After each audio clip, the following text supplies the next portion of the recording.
When you went back and looked back at the tape, what stuck out to you? Oh, probably the biggest thing was on the offensive side with the missed opportunities. We caught a couple of passes we could have, we should have caught. We missed a couple of throws we should normally make. I thought we ran the ball effectively at moments, and then I think defensively, the explosives again. There were a couple of things that came up. Probably the biggest ones, obviously, was the quarterback more so than anything else that were scary. But to the defensive players' credit, the way they bowed their neck, an interception, and then two fourth down stops in the red zone were huge, and obviously those were the difference in the game. I know it's good to get a win. Did they show you enough to instill some confidence that you guys can really turn this around, you think? No, absolutely. Just because of the things I just said. I mean, to play below a standard and still come out on top, I think tells you that do the things you're capable of, and it could be better. So I'm that's obviously where I'm going with this. Hey, Ron, some of the things that you're talking about, the explosive plays, missed opportunities, have also been there in other games. Yep. So is there something different about this, or why is it continuing, I guess? I think because the explosive plays didn't lead to points more so than anything else. It's not that, oh, here we go again. They got into the red zone and they're going to score. We keep missing opportunities on offense and we don't score. I mean, we scored enough to win the game, and that's the important thing. And again, there's a ways to go. I mean, we've got to improve. There's some things that we can't keep doing, and not just the explosives, but we can't keep, making mistakes that hurt us. I mean, 12 on the field is unacceptable. Not getting the 11th player on the field is unacceptable. And those are things that we're working on. We're gonna get corrected. I mean, it obviously it bothers me, and we just can't allow that. How do you, like, with the 12 men, the 10, 11 men, that seems like a should be somewhat simple concept, right? So how do you get that correct? Well, I mean, again, you look at some of the things that they did, and we were aware they were going to do it. And that's what upsets us, because we talked about it. The guy came from Green Bay. He was an assistant there. Green Bay's notorious for trying to get you when you substitute. You're not supposed to substitute until they substitute, is what we said. But we substituted because a guy, raised his hand to get out. Well, I can't say take a knee, because if you take a knee and you're not hurt, then you get in trouble. So, but when that situation happens, you got to gut it out, suck it up until they substitute so we can match. And then when they did match, and I said this yesterday, and I know I'm complaining a little bit, but when they substitute late, we should be allowed to match. And we didn't, and that's on us. That's on me, because again, the first thing I should have done was run out in the middle of the field and screamed at the head ref, but I didn't. But we can't allow that, especially because we knew they were going to do it. That's what's maddening about that, John. We talked about it. He came from Green Bay. This is the things that we were going to get from them. And one of them obviously was the thing that Aaron Rodgers does so well. We're going to face that this week. So that's coming up. So that'll be a point of emphasis. We cannot get caught substituting. We will only substitute when they substitute. Thank you. What did you make of the offensive approach, and does that run heavy look, does that complement Carson well? What did you think? I think, Sam, there were some really positive things that came out of trying to run the ball, forcing to run the ball, being able to move the ball when we needed to. The biggest disappointment, more so than anything else, was there was more to get, more to be got.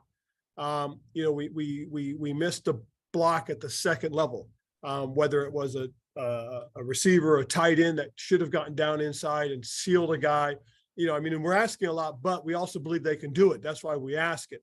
A couple times we got picked off as far as our offensive linemen working to the second level. So 3 and 4 and 5 yard runs should have been 6, 7, 8 yard runs. And we had a couple that actually popped for 10 plus, and then the one that we had with with Antonio off of the left tackle was about as well executed as it should be. And to John's question, that's why you sit there and go, see, we had that ability.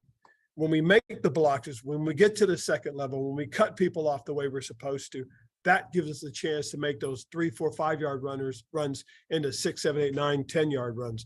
That's where, when you're successful with that, that helps. And then it helps with the play action. It helps with opening up the shots downfield.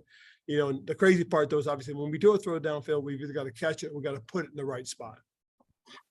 What did you make of Brian in his first game as the lead back, and going forward, what do you think is the right mix? Well, I like to see the mix that we used in the second half. I mean, we got a little bit away from Antonio, which again, that's something about this.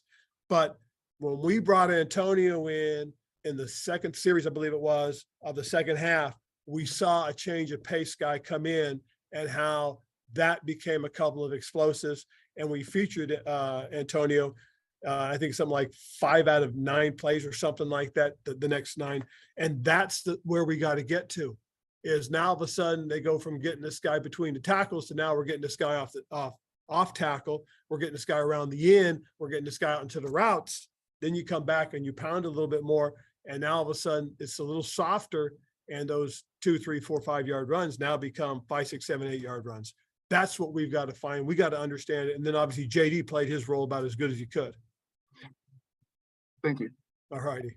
Hey, Ron, what can you say? What does the success of the red zone defense tell you about what this defense can do? And are there elements of that red zone defense that can help when you go face an Aaron Rodgers next week? Yes. Well, the first thing that we have to understand more than anything else is that a couple of the areas that we looked at this past off season and we worked on and trying to get better at, I think Jack and his staff have done a terrific job. I really do. We struggled last year in third downs. We struggled getting pressure on the quarterback. We now are one of the better groups in getting pressure on the quarterback. We're one of the better groups in third down, and we're also one of the better groups on red zone. I think what's happening too is I think our defensive tackles, the rotation is starting to firm up. I think we've been a little bit better ever since we've gotten JR. Ridgway's a big, stout, heavy young man who comes in and fills up a lot of space. And I think that allows Duran and Jonathan to be a little bit more explosive in their get-offs. They're not catching and reading as much. They're getting vertical into their creases, and they're making plays at or behind the line of scrimmage. And I think that's helped. I really do. And I think it's something that we've got to continue to be good at and win at that surge at the line. I thought was really cool. I really did. I'm just finished up watching the defense. To your point, and watching those last couple series, really the only bad takeaway from it is the big scramble. I mean, that's, but you can't allow that. We did allow that. And that's something we just can't allow it. Oh, and to your point, yes, there are some things that they've done, and, just trying to recall what we did against them last year. I haven't had a chance to pull any of Green Bay up yet because I was, got in a while ago, but been trying to get through all of our tape. But you watch the things that he does and you watch how he handles things, but you also know that they have very capable running backs. We have to be stout up through the middle again and really kind of put him into a position where you do know he's going to throw the ball. When there's a little bit of doubt because he's so good with his play action, you struggle with him.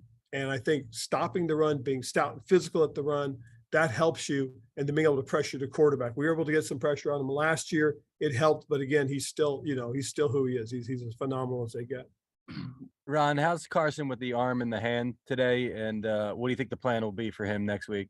We'll see. I know he's going to see the doctor pretty soon. And then, I'll get my report from everybody as to what's going on with him and what's going on anybody else that came out of the game a little bumped up or nicked up. Hey, we're tight on time. We got time for 2 more. Hey, Do you Ron, see- go ahead, Pete. Do you see a cumulative effect of the pressure that Wentz has faced all year, building up on him, and even on plays when he's not getting pressure, maybe feeling it when it's not there? I think a couple times you see him hurry through his progression when I think he could have stayed a little bit longer. That might be, subconsciously, but when he's set and you see him deliver the ball, you feel pretty good about it. I mean, the one he delivered to Cole, even though it was a little bit high, that's who Cole is, and we know Cole can go get that. So that throw is kind of what you expect when he's throwing towards Cole. Some of the things that he did in terms of his timing with Terry was excellent. Again, I thought the throwing the swings and stuff like that, and the wide receiver screens were really good. I thought the ball he threw to Curtis was pretty good. I think Curtis misjudged it and thought he might have been able to go up for it as opposed to run through it.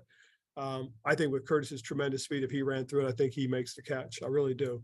And then the one he threw to Terry, I thought his feet were set. I thought he put a little too much air under it. I'd like to see him put a little bit more out. And so Terry didn't have to slow down for it. So there are some things that may be there. But as he gets confident and comfortable, you'll see him set his feet. And when he does, he delivers pretty good ball. Last one. Hey, Ron. Tress was saying after last night's game that your kind of message earlier in the week was that you wanted players to be comfortable in the situation where you were rather than uncomfortable. Could you just kind of expand on that? What do you kind of mean by that? And well, what I meant by that is the circumstances are what they are. Okay. The situation is what it is. And we can't do anything about that, but go out and play our best football. And the only way you can do that is not be uptight, not feel like you have to, you must, you gotta. I told him you gotta want to do these things, because when you want to do things, you do them freely and you do them without stress. So let's be comfortable when you're uncomfortable. And so I just kind of want them to handle that. I mean, you know, like last night, my frustrations got the best of me, and it's just, you know, it's because this should be about playing football for our guys. Okay. And I really want that for them. I mean, we've had some really tremendous play this year. I actually got an interesting stat from somebody today that I thought was really cool, and it spoke to where our guys are. And I'm going to quote it to you guys just real quick, if you give me a second, if I can find it. Where is it? No, it's not there. But this is the kind of stuff that I want our guys to be praised for. I want our guys to understand, man, this stuff is cool, because this stuff speaks to, you know, where we are and what our guys can be. I mean, it is a pretty cool thing. It talks about how we have 3 guys that are in the top 10 of pressure.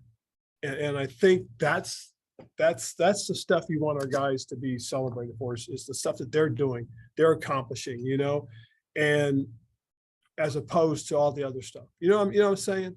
I just wish we could get, you know, be able to focus on those things for our players, because, you know, for them, it should just all be about what's going on in the field and in the locker room.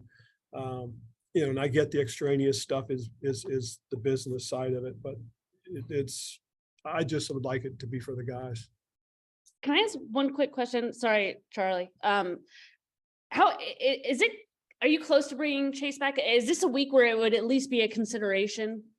Well, I know he still has to see Dr. Andrews one more time. And once that happens, Nikki, then we'll know for sure, you know, when we can start his clock. I think it's going to happen early coming up. So I don't know if this week is a doable yet. But if it is a doable, what we'll do is, you know, we'll start his clock and get him out on the field a lot like what we did with B-Rob. But I won't know until that appointment. And in fact, we have a 3 o'clock, and we have a 3 o'clock, and Al will be in there, and he'll have all the updated injury reports for me. Thanks, Coach. Hey, Charlie, can we clarify, when is he going to see Dr. Andrews? I'm not sure yet. That's one of the things that I should find out from Al Okay. at the 3 o'clock. Okay. Thank you. All righty. No worries, guys. Thank you, guys. you.